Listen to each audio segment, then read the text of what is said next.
Praise the lord. అందరికీ వందనాలు. మన ప్రాతకాల ప్రార్థన ప్రారంభించుకుందాం పిల్లరా. ప్రార్థన చేసుకుందాం. ప్రేమ కలిగిన మా ప్రియ పరలోకమందున్న మా తండ్రి, పూజ్యునిడా, పరిశుద్ధుడా, యేసయ్యా మీకే స్తుతులు స్తోత్రాలు వందనాలు చేయించుకుంటున్నాను నాయన. దేవా మరొకసారి ప్రభువా, దేవా వేకుజామున ఈ రీతిగా మీ పాదముల యొద్ద మేము చేరడానికి మాకు ఇచ్చినటువంటి ఈ గొప్ప భాగ్యం కొరకు మీ స్తోత్రాలు వందనాలు చేయించుకుంటున్నాను. దినదినం ప్రభువా మీతో మా తండ్రి సహవాసం చేయడానికి మాకు ఇస్తున్నటువంటి ఈ గొప్ప ఆధిక్యత కొరకు మీ స్తోత్రాలు చేయించుకుంటున్నాను ఆయన. మా సృష్టికర్తవు, మా నిర్మాణకుడవు నీవే దేవా. మా తండ్రి నాయన, మా రక్షణ శృంగము, మా దాగుచోటు, మా బలము దేవా. మా తండ్రి, మా కాపరి, మా కుమ్మరి నీవే. అందుకు బట్టి మీ స్తోత్రాలు చేయించుకుంటున్నాం దేవా. మా తండ్రి అనేకమైనటువంటి విధానాల్లో దేవా మీరు మమ్మల్ని ప్రేమిస్తూ దేవా మా తండ్రి నడిపిస్తున్న విధానం అంతటి కొరకు మీ స్తోత్రాలు వందనాలు చేయించుకుంటున్నాం. మరొకసారి ప్రభా శ్రేష్టమైన మీ నామాన్ని స్తుతించడానికి, గణపరచడానికి దేవా మరి తండ్రి శక్తి గల మీ వాక్యాన్ని దేవా మరి తండ్రి ధ్యానించడానికి మాకు ఇచ్చినటువంటి తరుణం కొరకు మీ స్తోత్రాలు. ఈ సమయాన్ని మా కొరకు దీవించమని ప్రార్థన చేస్తున్నాం దేవా. పాడుకునే పాటను మా కొరకు దీవించండి ఆయన. 91వ కీర్తన చదువుకుంటూ ఉండగా విశ్వాసంతో దేవా మరి తండ్రి గొప్పగా మా పక్షంగా నెరవేర్చమని ప్రార్థన చేస్తున్నాం. ఇదిగో ప్రభా మరి తండ్రి కృప చూపించండి. అలాగ మరి తండ్రి మరొకసారి మీ సేవకుల ద్వారా మీ వాక్యం ద్వారా మీరు మాతో మాట్లాడమని ప్రార్థన చేస్తున్నాం. మీరు మాట్లాడే దేవుడు అంటున్నందుకు మీ స్తోత్రాలు ఆయన. దేవా మరి తండ్రి మీ వాక్య ద్వారా మమ్మల్ని బలపరచండి, శక్తివంతులుగా చేయండి. ఇదిగో ప్రభా మేము ఎదుర్కొంటున్నటువంటి దేవా మరి తండ్రి యొక్క కరోనా దినాల్లో యొక్క కఠినమైన కష్టతరమైన క్లిష్టతరమైనటువంటి పరిస్థితులన్నింటినీ కూడా ప్రభా ఎంతో ప్రభా మరి తండ్రి నాయన ఆయాసంగా దేవా మరి తండ్రి విజయవంతంగా చక్కగా మరి తండ్రి ప్రభా మేమంతా దాటి దేవా మరి తండ్రి వెళ్ళడానికి దేవా మరి తండ్రి దీనంతటిని చేయించడానికి కావలసినటువంటి గొప్ప శక్తి దేవా మీ వాక్యం మినిట్ ద్వారా మేము పొందుకోవడానికి సహాయం చేయండి. సమస్త విషయాలు కృప చూపించండి దేవా మరి తండ్రి. చివరి ప్రార్థన ఆశీర్వాదముల వరకు మీ సన్నిధి మాకు తోడుగా వచ్చి ప్రార్థన చేస్తున్నాం దేవా. మీ బిడ్డలు నాయన వారి గృహాల్లో చేరేకిస్తుండగా విశేషంగా మీ కృప మీ సన్నిధి వారికి తోడుగా ఉంచమని ప్రార్థన చేస్తున్నాం. సమస్త విషయాల కృప దయచేయమని యేసయ్య నామములో స్తుతించి ప్రార్థన చేసి అడిగి వేడుకుంటున్నాం పరలోకపు తండ్రి. Amen amen. ఒక పాట పాడి దేవుని నామాన్ని మహిమపరద్దాం. షారోన్ ఆత్మీయ గీతాల్లో నుంచి 92వ పాట పాడుకుందాం. 92వ పాట.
చదువుకుందాం పిల్లరా. మహోన్నతుని చాటున నివసించువాడే సర్వశక్తి నీడను విశ్రమించువాడు. మహోన్నతుని చాటున నివసించువాడే సర్వశక్తి నీడను విశ్రమించువాడు. ఆయనే నాకు ఆశ్రయము, నా కోట, నేను నమ్ముకును నా దేవుడని నేను యెహోవాని గురించి చెప్పుచున్నాను. ఆయనే నాకు ఆశ్రయము, నా కోట, నేను నమ్ముకున్న నా దేవుడని నేను యెహోవాని గురించి చెప్పుచున్నాను. వేటకాని ఊరిలో నుండి ఆయన నిన్ను విడిపించును, నాశనకరమైన తెగులు రాకుండా నిన్ను రక్షించును. వేటకాని ఊరిలో నుండి ఆయన నిన్ను విడిపించును, నాశనకరమైన తెగులు రాకుండా నిన్ను రక్షించును. ఆయన తన రెక్కలతో నిన్ను కప్పును, ఆయన రెక్కల క్రింద నీకు ఆశ్రయం కలుగును. ఆయన సత్యము కేడమును డాలునై ఉన్నది. ఆయన తన రెక్కలతో నిన్ను కప్పును, ఆయన రెక్కల కింద నీకు ఆశ్రయం కలుగును. ఆయన సత్యము కేడమును డాలునై ఉన్నది. రాత్రి వేళ కలుగు భయమునకైనను, పగటి వేళ ఎగురు బాణమునకైనను, రాత్రి వేళ కలుగు భయమునకైనను, పగటి వేళ ఎగురు బాణమునకైనను, చీకటిలో సంచరించు తెగులునకైనను, మధ్యాహ్నం మందు పాడు చేయు రోగమునకైనను నీవు భయపడుకుందువు. చీకటిలో సంచరించు తెగులుకైనను, మధ్యాహ్నం ముందు పాడు చేయి రోగమునకైనను నీవు భయపడకుందువు. నీ ప్రక్కన 1000 మంది పడినను, నీ కుడి పక్కన 10,000 మంది కూలినను అపాయం నీ యొద్దకు రాదు. నీ ప్రక్కన 1000 మంది పడినను, నీ కుడి ప్రక్కన 10,000 మంది కూలినను అపాయం నీ ఎదుకు రాదు. నీవు కనులారా చూస్తుండగా భక్తిహీనులకు ప్రతిఫలం కలుగును. నీవు కనులారా చూచుండగా భక్తిహీనులకు ప్రతిఫలం కలుగును. యెహోవా నీవే నా ఆశ్రయము అని నీవు మహోన్నతుడైన దేవుని నీకు నివాస స్థలముగా చేసుకుని ఉన్నావు. యెహోవా నీవే నా ఆశ్రయము అని నీవు మహోన్నతుడైన దేవుని నీకు నివాస స్థలముగా చేసుకుని ఉన్నావు. నీకు అపాయమేమీ రాదు, ఏ తెగులును నీ గుడారము సమీపించదు. నీకు అపాయమేమీ రాదు, ఏ తెగులును నీ గుడారమును సమీపించదు. నీ మార్గములన్నిటిలో నిన్ను కాపాడుటకు ఆయన నిన్ను గూర్చి తన దూతలకు ఆజ్ఞాపించును. నీ మార్గములన్నిటిలో నిన్ను కాపాడుటకు ఆయన నిన్ను గూర్చి తన దూతలకు ఆజ్ఞాపించును. నీ పాదములకు రాయి తగలకుండా వారు నిన్ను తమ చేతుల మీద ఎత్తి పట్టుకుందరు. నీ పాదములకు రాయి తగలకుండా వారిని తమ చేతుల మీద ఎత్తి పట్టుకుందరు. నీవు సింహములను నాగుపాములను త్రొక్కెదవు, కొదమ సింహములను భుజంగములను అనగద్రొక్కెదవు. నీవు సింహములను నాగుపామును త్రొక్కెదవు, కొదమ సింహమును భుజంగమును అనగదొక్కెదవు. అతడు నన్ను ప్రేమించుచున్నాడు గనుక నేను అతన్ని తప్పించదను, అతడు నా నామం ఎరిగిన వాడు గనుక నేను అతని కనపరచెదను. అతడు నన్ను ప్రేమించుచున్నాడు గనుక నేను అతను తప్పించేదను, అతడు నా నామం ఎరిగినవాడు గనుక నేను అతను కనపరిచేదను. అతడు నాకు మొర్రపెట్టగా నేను అతనికి ఉత్తరం ఇచ్చేదను, శ్రమలో నేను అతనికి తోడై ఉండేదను, అతన్ని విడిపించి అతన్ని గొప్ప చేసేదను. అతడు నాకు మొర్ర పెట్టగా నేను అతనికి ఉత్తరం ఇచ్చేదను, శ్రమలోనే అతనికి తోడై ఉండేదను, అతను విడిపించి అతను గొప్ప చేసేదను. దీర్ఘాయు చేత అతనిని తృప్తిపరచెదను, నా రక్షణ అతనికి చూపించెదను. దీర్ఘాయువు చేత అతను తృప్తిపరచెదను, నా రక్షణ అతనికి చూపించెదను. ఆమేన్. దేవుని వాక్యం విన్నాం పిల్లరా. దైవజనులు ప్రొఫెసర్ శంకర్ గారు వచ్చి మనకు దేవుని వాక్యాన్ని అందిస్తారు. ప్రియమైన వారులారా, ఈ సమయంలో నిర్గమకాండ గ్రంథం 19వ అధ్యాయం 16వ వచనం నుండి చివరి వరకు చదువుకుందాం. మీ బైబిల్స్లో గమనించండి. Exodus chapter 19 from verse 16. 3వ నాడు ఉదయం అయినప్పుడు ఆ పర్వతం మీద ఉరుములు, మెరుపులు, సాంద్రమేఘము, బోర యొక్క మహాధ్వనియు కలుగ్గా పాళెంలోని ప్రజలందరూ వణకిరి. దేవునిని ఎదుర్కొంటకు మోషే పాళెంలో నుండి ప్రజలను అవతలకు రప్పింపగా వారు పర్వతము దిగువను నిలిచిరి. యెహోవా అగ్నితో సీనాయి పర్వతం మీదికి దిగివచ్చినందున అదంతయు ధూమమయమై ఉండెను. దాని ధూమము కొలిమి ధూమం వలె లేచెను. పర్వతం అంతయు మిక్కిలి కంపించెను. ఆ బోరధ్వని అంతకంతకు బిగ్గరగా మ్రోగెను. మోషే మాట్లాడుచుండగా దేవుడు కంఠస్వరం చేత అతనికి ఉత్తరమిచ్చుచుండెను. యెహోవా సీనాయి పర్వతం మీదికి అనగా ఆ పర్వత శిఖరం మీదికి దిగి వచ్చాను.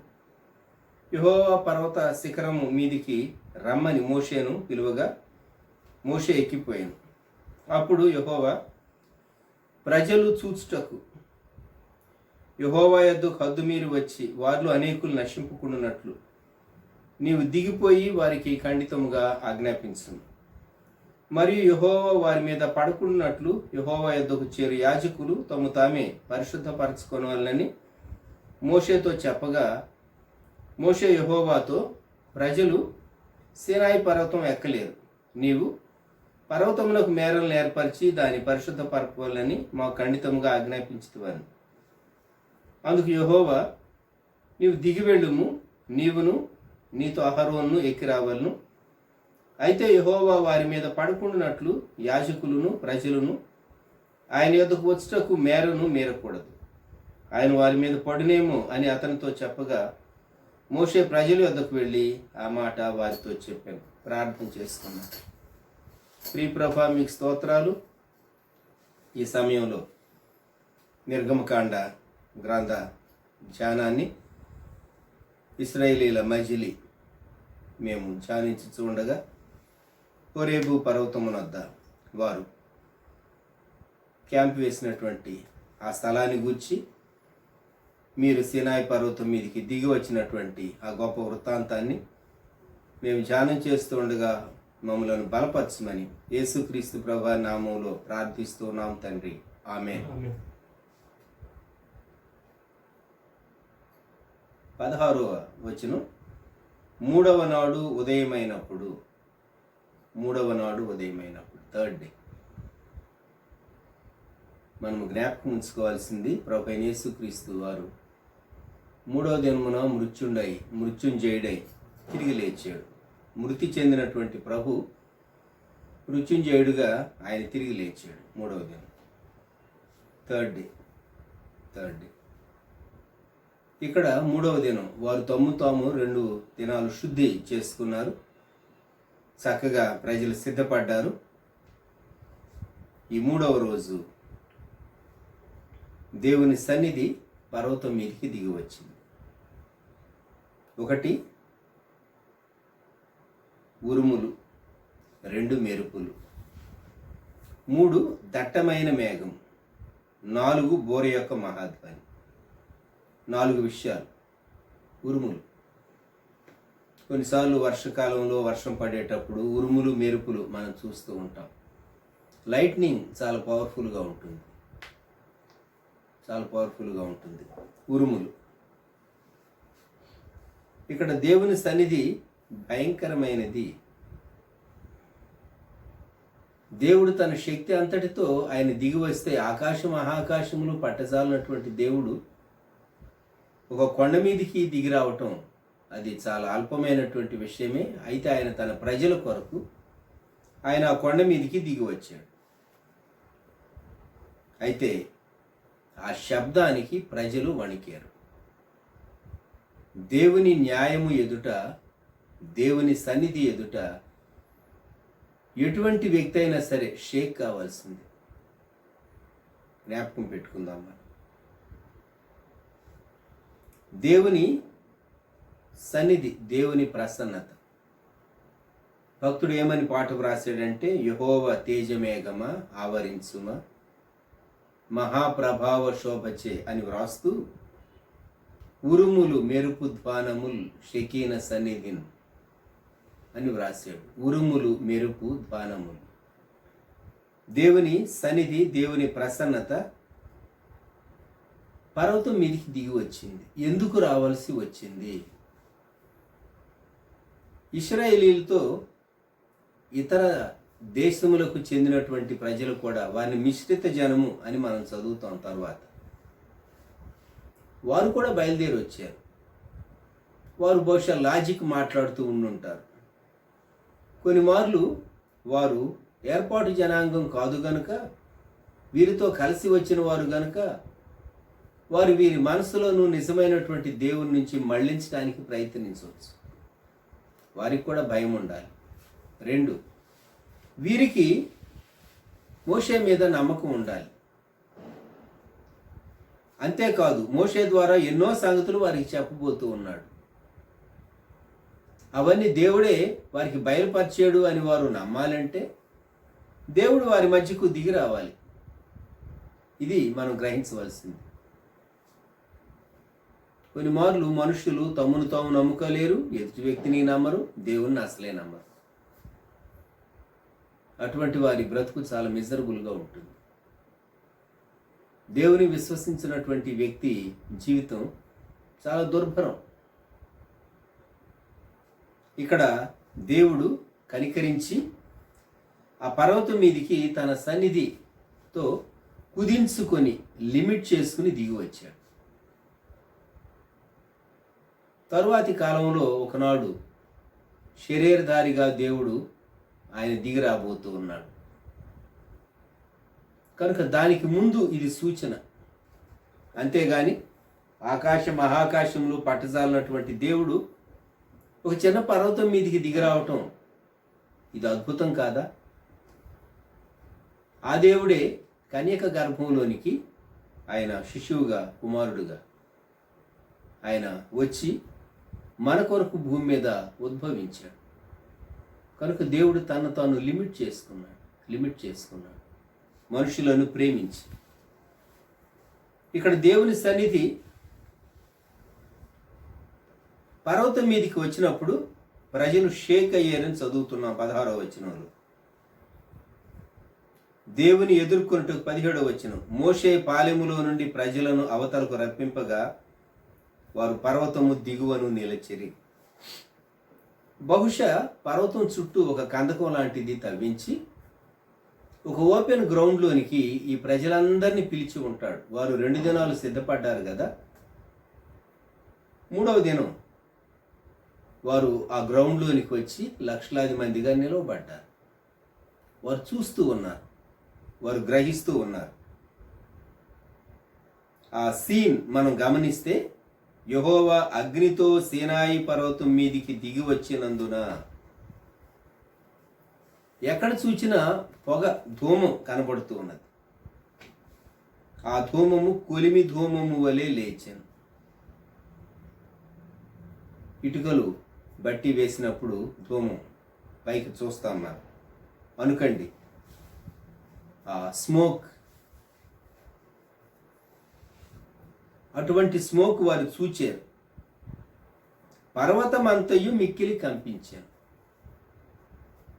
దేవుని సన్నిధి ప్రసన్నత దిగి వస్తే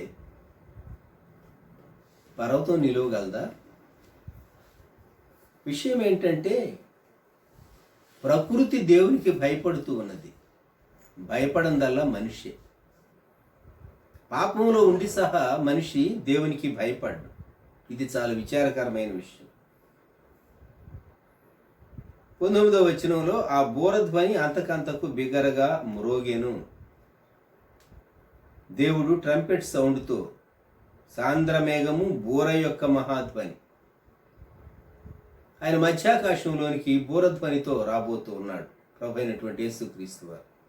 బూరధ్వనితో యేసు రానయ్యున్నాడు అని మనం పాడుతూ ఉంటాం. కాబట్టి the trumpet of a sound, that's important.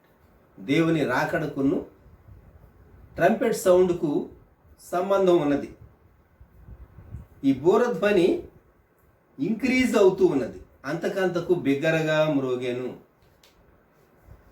మోషే మాట్లాడుతున్నాడు, దేవుడు జవాబిస్తూ ఉన్నాడు. ఎంత అద్భుతమైనటువంటి దృశ్యం. మోషేకి ఎందుకు జవాబు ఇవ్వాలి దేవుడు? మోషే ప్రజలతో చెప్పాలి గనుక. మోషేతోనే ఎందుకు మాట్లాడాలి? మోషే 40 సంవత్సరాలు దేవుని చేత మొదట ఐగుప్తులో సిద్ధపరచబడి, ఆ తరువాత 40 సంవత్సరాలు ప్రత్యేకమైన రీతిగా తర్బీదు పొంది ఇప్పుడు పర్వతం పైన నిలుస్తూ ఉన్నాడు కనుక.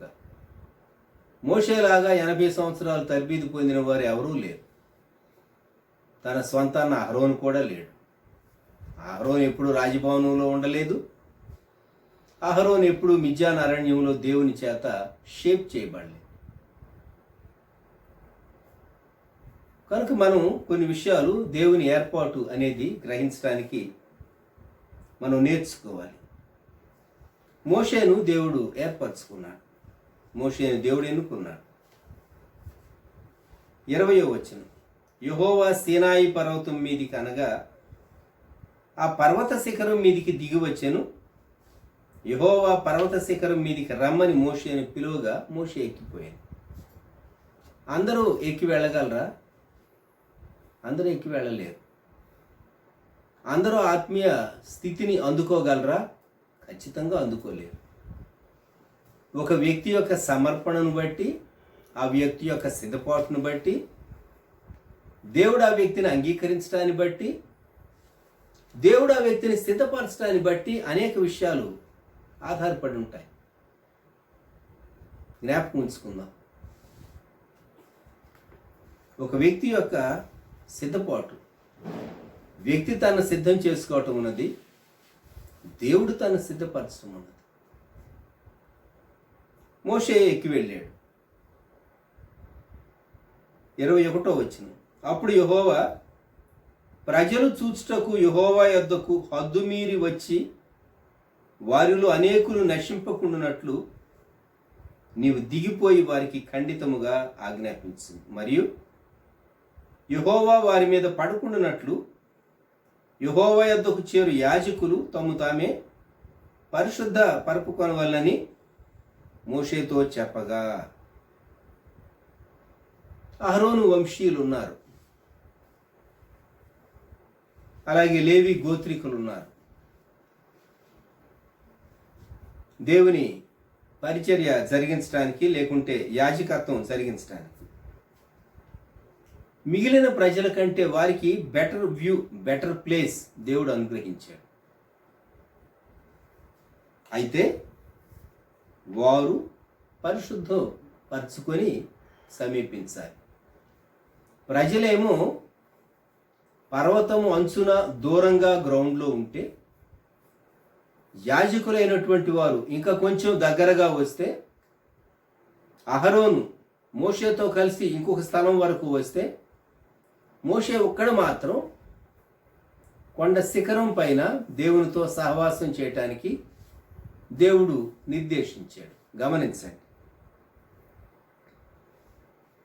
23వ వచనం, మోషే యెహోవాతో, ప్రజలు సీనాయి పర్వతం ఎక్కలేరు, నీవు పర్వతమునకు మేరలు ఏర్పరిచి దాని పరిశుద్ధ పరపాలని మాకు ఖండితముగా ఆజ్ఞాపించుతువని.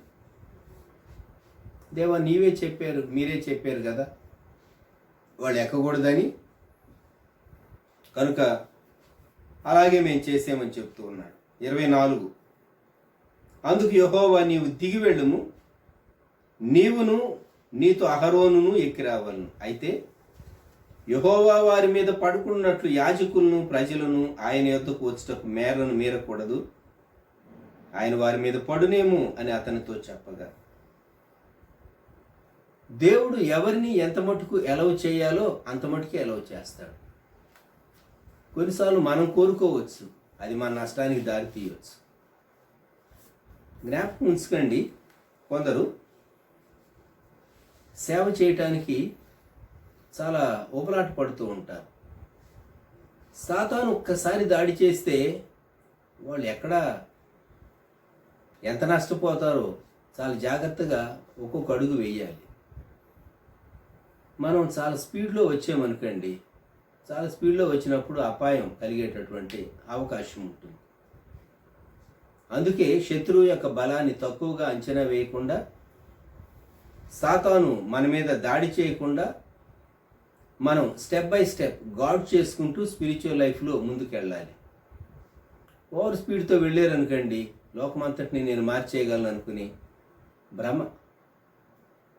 సాతాను దెబ్బ కొట్టిందంటే మళ్ళా కనబడ్డ వ్యక్తి. గుర్తుంచుకోనండి, మన ఉత్సాహాన్ని బట్టి, మన అత్యుత్సాహాన్ని బట్టి, మన సొంత ప్రేరణను బట్టి కొన్ని కార్యాలు మనం చేయలేం. దేవుడు ఎవరిని ఎంత మటుకు ఎలవ్ చేస్తాడో. ఇక్కడ ప్రజల మేర ఉన్నది, యాజకులు రాదగినటువంటి మేర ఉన్నది, మోషేతో అహరోను వచ్చేటటువంటి మేర ఉన్నది. 25వ వచనం, మోషే ప్రజల యొద్దకు వెళ్ళి ఆ మాట వారితో చెప్పాడు. ప్రజలు మోషే చెప్పిందంతా వింటూ ఉన్నారు, మోషే చెప్పిందంతా నమ్ముతూ ఉన్నారు. ఇప్పుడు హెబ్రీ పత్రిక గ్రంథకర్త ఈ సంభవాన్ని గుర్చి హెబ్రీలకు రాసినటువంటి పత్రికలో తాను చెప్పినటువంటి మాట మనం జ్ఞాపకం చేసుకుందాం. హెబ్రీ పత్రికలో ఈ సంఘటన గురించి ప్రస్తావిస్తూ 12వ అధ్యాయం 18వ వచనం నుండి, స్పృశించి తెలిసి కొనదగినట్టు మండుచున్నట్టు కొండకును అగ్నికిని కారుమేఘమునకును గాఢాంధకారమునకును తుఫానుకును బూరధ్వనికిని మాటల ధ్వనికిని మీరు వచ్చి ఉండలేదు. ఒక జంతువైనను ఆ కొండను తాకిన ఎడ్ల రాళ్లతో కొట్టబడవలనని ఆజ్ఞాపించిన మాటకు వారు తాళలేక ఆ ధ్వని వినిన వారు మరి ఏ మాటయు తమతో చెప్పవలదని బతిమాలుకొండ్రి. మరియు ఆ దర్శనం ఎంతో భయంకరముగా ఉన్నందున మోషే నేను మిక్కిలి భయపడి వణకుచున్నానని. కొండ మీద జరిగినటువంటి సంఘటనను గూర్చి హెబ్రీ పత్రికలో చెప్పబడినటువంటి మాటలు. మీరు ఈ శబ్దాలకు రాలేదు. నూతన నిబంధనలోని సంఘాన్ని ఉద్దేశించి హెబ్రీ పత్రిక గ్రంథకర్త చెప్పేటటువంటి మాట, లేక పౌలు గారు అనుకుందాం. మరి దేనికి వచ్చాం మనం? 22వ వచనం. ఇప్పుడైతే సియోనును కొండకును జీవము గల దేవుని పట్టణమునకు మనం వచ్చాం. క్రింద చాలా విషయాలు ఉన్నాయి. ఇప్పుడైతే సియోనును కొండకును జీవము గల దేవుని పట్టణమునకు మనం వచ్చింది. సినాయి కొండ దగ్గరకు రాలేదు, సియోను కొండ దగ్గరకు వచ్చాం. గుర్తుంచుకోనండి. సినాయి కొండ ధర్మశాస్త్రాన్ని సూచిస్తుంది. మోషే ధర్మశాస్త్రాన్ని, కట్టడలను, విధులను దేవుని దగ్గర నుండి తాను అందుకున్నాడు, తాను అందించాడు. ధర్మశాస్త్ర ప్రకారం యూదుడే కాదు, నీవు నేను సహా దేవుని ఎదుట నీతిమంతులంగా తీర్చబడలేం. అయితే ఈ రెండు కొండలకు మధ్య ఇంకొక కొండ ఉన్నది. ఒకటేమో ఆ అరణ్యము దగ్గర ఉన్నటువంటి సీనాయి కొండ, ఇక్కడ చెప్పబడిందేమో సియోను కొండ. మధ్యలో ప్రభువైనటువంటి యేసుక్రీస్తు వారు సిలువలో ప్రాణం పెట్టినటువంటి గొల్గొతా కొండ లేక కలువరి, యోహాను సువార్త 19వ అధ్యాయం. వారు యేసును తీసుకొని పోయి ఆయన తన యోహాను సువార్త 19:17 ఆయన తన సిలువ మోసుకొని కపాల స్థలమును చోటికి వెళ్ళెను. హెబ్రీ భాషలో దానికి గొల్గొతా అని పేరు. యేసుక్రీస్తు ప్రభువారు గొల్గొతా కొండకు తీసుకుని వెళ్ళబడ్డాడు. అదే ఇతర సువార్తికులు రాసినటువంటి భాగాల్లో కూడాను యేసుక్రీస్తు ప్రభువారు సిలువ వేయబడినటువంటి వృత్తాంతాన్ని గూర్చి మనము ధ్యానం చేసినప్పుడు మత్తయి సువార్త 27వ అధ్యాయం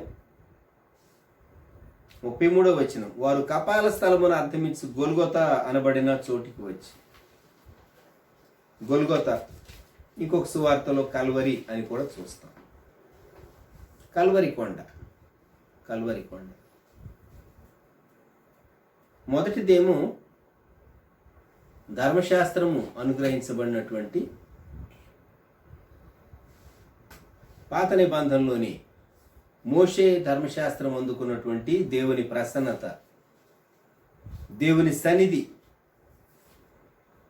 దిగివచ్చినటువంటి కొండ. ఆ కొండ అక్కడ కనికరం లేదు. ఎవరైనా ఆ కొండను తాకితే మరణించవలసింది. ఎవరికి దేవుడు అనుమతి ఇచ్చాడో వారు మాత్రమే, కొంచెం దగ్గరకు యాజకులు మాత్రమే రావచ్చు.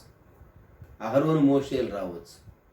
మోషే మాత్రమే పైకి ఎక్కవచ్చు. అది సీనాయి కొండ. ఇదేమో సియోను కొండ. హెబ్రీ పత్రికలో మనం చదువుకున్నది. ఈ సియోను కొండకు మనం రావటానికి ముందు సియోను కొండ సంఘానికి సాదృశ్యం. మనం కలువరి కొండకు వెళ్ళాలి. మీరు ఈ దినం యెరూషలేములో చూచినట్లయితే కపాలపు ఆకారంలో, పుర్రె ఆకారంలో ఉన్నటువంటి కొండ కనబడుతుంది. కొన్ని సంవత్సరాల క్రితం బైబిల్ సొసైటీ వారు ప్రింట్ చేసిన బైబిల్స్లో ఆ స్కల్ హిల్ దానిని కూడా ప్రింట్ చేశారు. మీరు గార్డెన్ టూమ్ దగ్గరకు వెళ్ళినట్లయితే గార్డెన్ టూమ్ దగ్గర ఒక మార్గాన్ని సూచించేటటువంటి mark, way to skull hill అని ఉంటుంది. ఆ కొండను చూస్తే కూడా కపాలం ఆకారంలో ఆ కొండ ఉంటుంది. అక్కడ గార్డెన్ టూమ్ ఉన్నది. హోలీ సెపల్కర్, గార్డెన్ టూమ్, ఈ రెండు స్థలాలు ప్రాముఖ్యమైనవిగా ప్రభు యొక్క భూస్థాపన గూర్చి పునరుద్ధానాన్ని గూర్చి ఎంచబడేటటువంటి స్థలాలు. హోలీ ల్యాండ్కి వెళ్ళినటువంటి వారు హోలీ సెపల్కర్ చూస్తారు, గార్డెన్ టూమ్ కూడా చూస్తారు.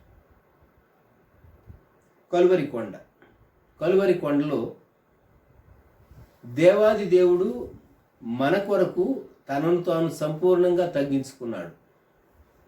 ధర్మశాస్త్రం యొక్క శిక్ష తన మీద వేసుకున్నాడు.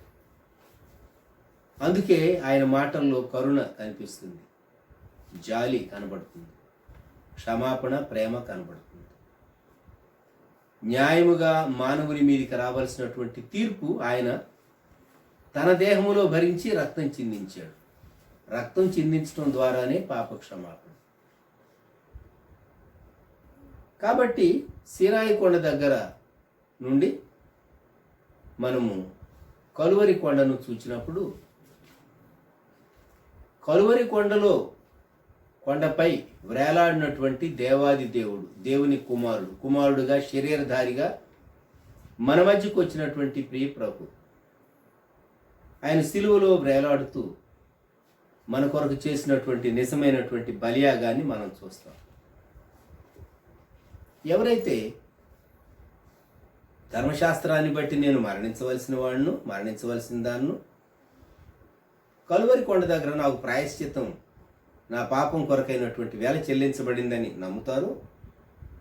ఇప్పుడు వారు హెబ్రీ 12:22 ప్రకారం ఇప్పుడైతే సియోనును కొండకును జీవము గల దేవుని పట్టణమునకు వాళ్ళు వారసులు అవుతూ ఉన్నారు. సియోను కొండ, కీర్తన గ్రంథంలో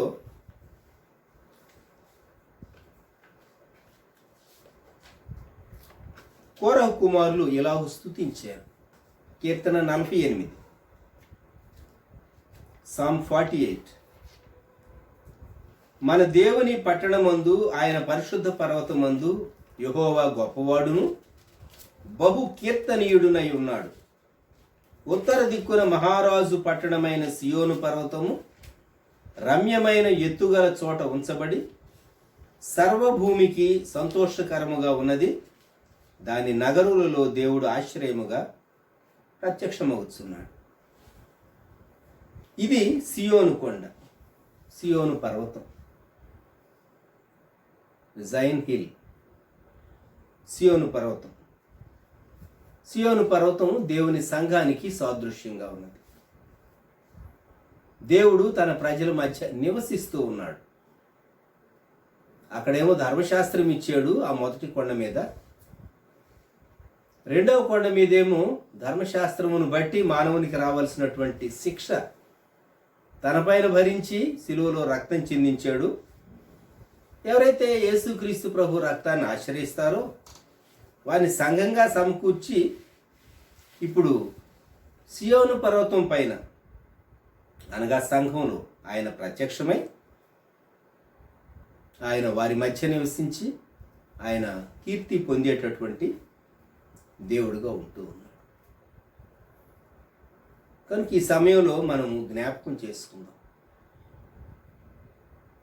పాత నిబంధన ప్రత్యక్షతలో ఇశ్రాయేలీలు వణికేరు కానీ మనకు అర్థమైనట్టుగా కలువరి కొండ వారికి అర్థం కాలేదు. మనకు అర్థమైనట్టుగా సంఘాన్ని గూర్చినటువంటి ప్రత్యక్షత వారికి అర్థం కాల. వారికి అరణ్యమందున్న సంఘము అని పేరు పెట్టబడింది కానీ వారు గొప్ప అద్భుతాలు చూచిన మాట వాస్తవమే కానీ సంఘాన్ని గూర్చినటువంటి ప్రత్యక్షత దేవుడు అపోస్తల కార్య గ్రంథం 2వ అధ్యాయం తరువాత సంఘం ప్రారంభమై పౌలు భక్తుని ద్వారా గొప్ప ప్రత్యక్షత దేవుడు అనుగ్రహించి అన్యులు, యూదులు వారు సమాన వారసులు, దేవుని యందు వారు నూతన పురుషునిగా చేయబడినటువంటి వారు అని సంఘాన్ని గూర్చినటువంటి ప్రత్యక్షత దేవుని అనాది సంకల్పం సంపూర్ణంగా దేవుడు రివీల్ చేశాడు. కనుక దేవుని పిల్లలమైనటువంటి మనం సియోను పర్వతం మీద నివసించేటటువంటి వారు, మన దేవునితో కలిసి సహవాసం చేసేవారు. పర్వతం మీద ఉన్నవారు, ఎత్తైన చోట్ల ఉన్నవారు అందరూ వారిని చూస్తారు. నీ జీవితం ట్రాన్స్పరెంట్గా లోకానికి కనబడుతూ ఉన్నది. క్రైస్తవుడు విశ్వాసి లోకానికి కనబడుతూ ఉన్నాడు. నీవేది చేసినా, ఏది చూచినా, ఏది మాట్లాడినా, నీవేది విన్నా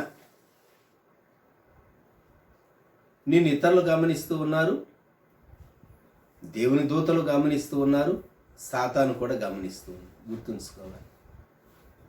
అందుకే మనం దేవుని ప్రజలమైన తర్వాత ఒకప్పుడు జీవించినట్టుగా చీకటి సంబంధమైన, పాప సంబంధమైన జీవితం జీవించలేం.